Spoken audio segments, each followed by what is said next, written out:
السلام عليكم. طبعا كلنا سعداء وفخورين بتألق حمزة عبد الكريم مع فريق برشلونة الأسباني للشباب تحت 19 سنة.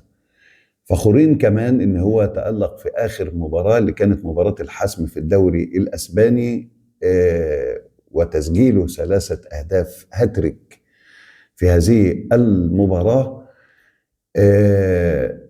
سعداء أكتر بإن برشلونة خلاص خد قرار نهائي بتفعيل بند شراء حمزة عبد الكريم.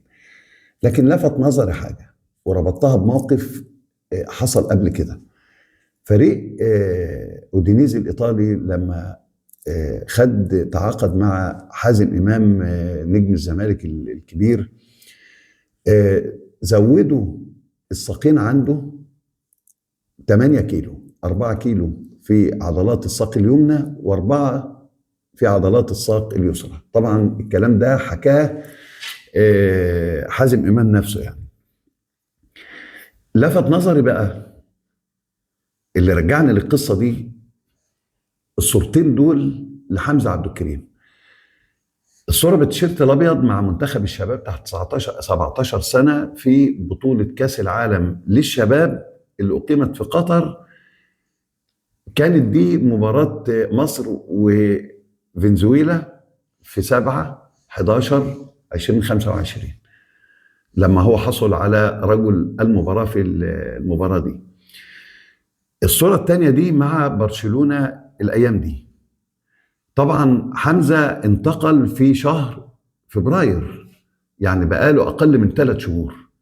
شوفوا الفرق في البنية، شوفوا الاحتراف الحقيقي. فرق كبير طبعا واضح. المسألة بس مش مسألة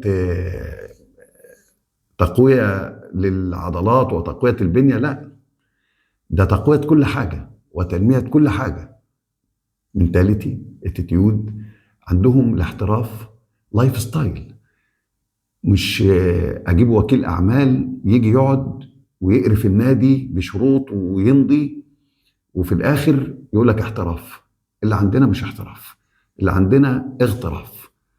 احنا سعداء جدا بحمزة عبد الكريم وسعداء باللي احنا شايفينه ده، ولهم حق بقى. يعني بعد طبعا هو مع طوله الفارع والكلام ده كله تقوية البنية بتاعته ان هم يقولوا هالاند الجديد في برشلونة. هذا هو الفارق بين الاحتراف والاغتراف. اشوفكم على خير ان شاء الله. السلام عليكم.